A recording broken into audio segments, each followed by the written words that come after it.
I like to give a shout out to the sponsor of this video, Support the Second. As you guys know, they are utilizing every single thing in the book, throwing it on the wall, hoping that it sticks to come after our Second Amendment right. There's a website that is showing support for our Second Amendment, 𝘏𝘲𝘬𝘮𝘢, and this is a really cool collector's coin. It says the Second Amendment, the United States Constitution on the back, and on the other side it says the Second Amendment is my gun permit. Usually this retails for about $24.95, but you guys can get it for free. Go to supportthesecond.com.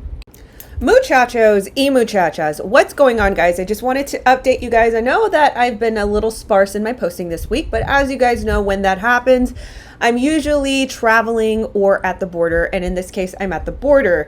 And I wanted to just kind of share my experience with you guys, what I've been seeing, and especially more scoping in on the authority entities here. So usually I would share a lot of footage of IAs crossing into Texas soil.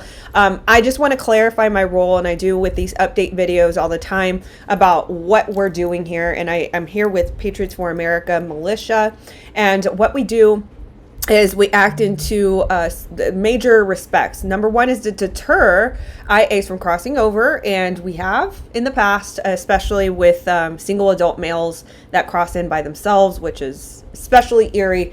But another role is to intervene with possibilities and scenarios of child exploitation. And a lot of these scenarios look like, you know, single adult males bringing over little girls, or faked out parents who claim to be their parents, but they're not really their parents. They're just bringing in them here for a unknown endpoint, right? And we don't want that to happen. So regardless, even if the child is an IA, we don't want to see them go into bad situations. So we gather intel and pretty much sniff out those fake coyotes or fake parents that are bringing over unaccompanied minors. Okay, so that's our role here.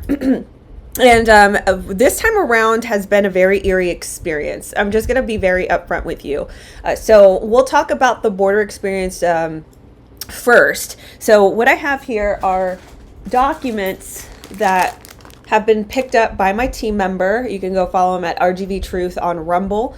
And he typically picks up like loose document identification at the border, as you can see here.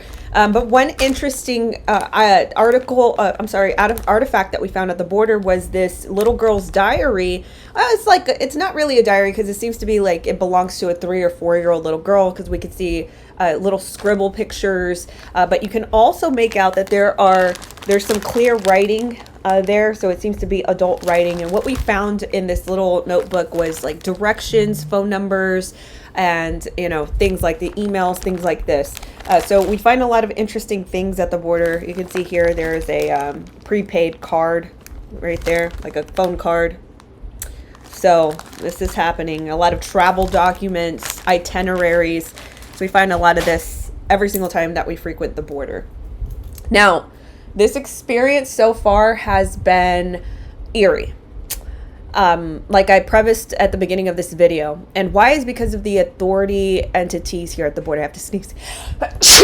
Bless me. Anyway, so the authorities here is what I really want to focus in on, because I've seen it evolve over time. As much as I've been to the border, I did see a lot last summer, as that was like my first experience seeing the coordination and the what seems to be the communication between entities. Now, I will say that, this time around, it keeps changing. There are always orders from the top down that seem to affect us. There are two prominent roles at the border: BP, which is Border Patrol, and NG, that are National Guard. National Guard here, they have a presence at the border, but they don't really have a processing role when it comes to the IAs coming over to Texas soil. And they do help out, like, let's say if there is a situation where IAs are coming over to Texas soil, and they got to help them over, or there's coyotes accompanying them, stuff like this, right? So they do have an intervening role here, but for the most part, they don't have a processing role. And so that even in itself, and it's not two NG individuals at all. Like, if they get orders from the top down, so there's no, we can't criticize their role. It's just the roles, the orders that they're getting is what is so eerie. BP. So BP has been pretty neutral. They've been very respectful of our presence, and a lot of gratitude coming from BP. There's even one scenario that we came across last night where BP asked us to follow him, follow his trail, because there was a lot of traffic that was apparently going to happen in one particular breach point.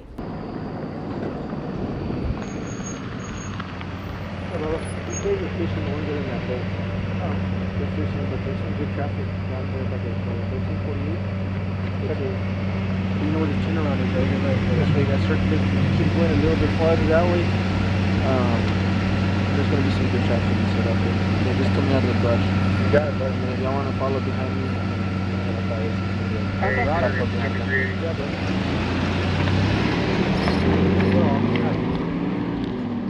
so wherever we are. And so we did.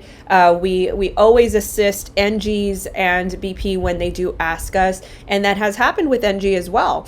In the past, I would say like a few rotations ago, there were NGs that asked us for help in spotting IAs that got carried by the current, by the Rio, and our role was to help spot them, because as you guys know, there have been a lot of drownings in the Rio, and so they wanted to recover either bodies or, recover them holistically, if that makes any sense. So there's been a lot of gratitude coming from these authority figures. They do need help. That's the thing. They need help. They're underfunded, definitely understaffed. And so, that this is the support that we provide for these authority figures. Now, last night, again, that was a really great example of, BP grateful for our help, asking for our help. And then, later down the line, you have NG that seem to place rules additional onto people who are patrolling the border. And there's a great example of this. As we were reaching a breach point, a BP checkpoint. That's what I meant. So when you travel from the border to an inner town or an inner city, there's always a BP checkpoint. Always, always, always.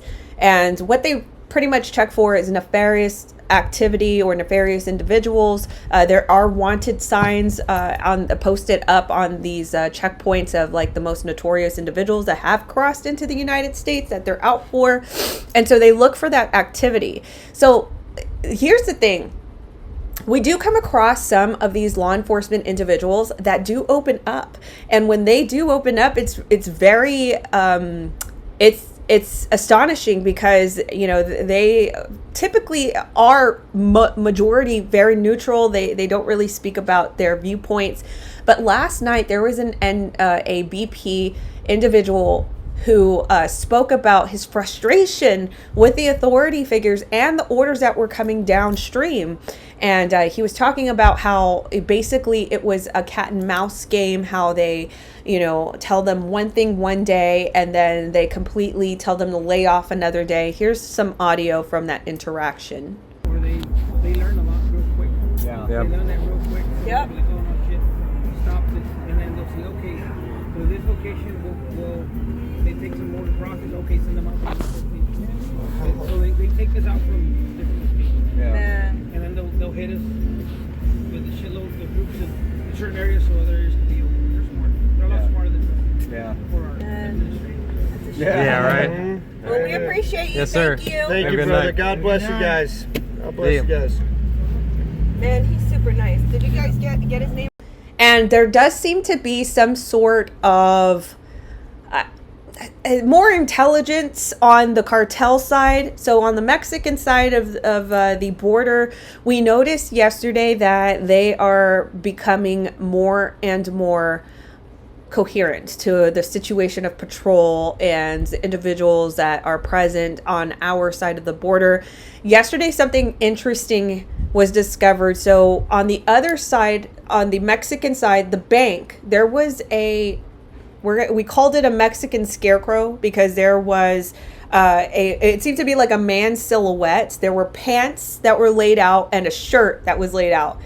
That was definitely intended. That was intended for a distraction, for a deterrent. And from our side, it looks like a man. If you didn't use like binoculars or something where you can look up close, it looked to be like a man was sitting on the bank when it really was just clothes in the shape of a man just laid out on the rock. Now, why would they do that? Why would they just put something like that on the Mexican bank? So, you know, as you can gather, Cartel are getting a lot more sophisticated in the way that they are actioning their, you know, their transfer of the IAs from there to here.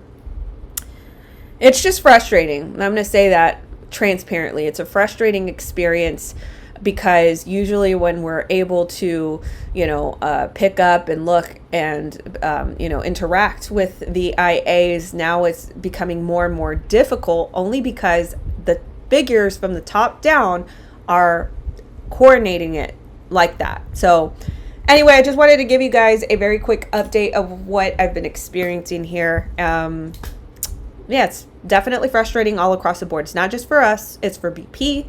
It's for NG. A lot of different entities, and there are BP that are outsourced from outside of the state of Texas, which additionally is frustrating because they don't necessarily know the lay of the land and the activities that are always happening on the side of things. So, you know, the orders that they get directly from the top down are just carried out immediately. No, anyway, thank you guys so much for your support. Thank you so much for your prayers and for your patience. I'm going to actually catch up on some videos, some topics that I saw throughout the week. So stay put. See you guys in the next video.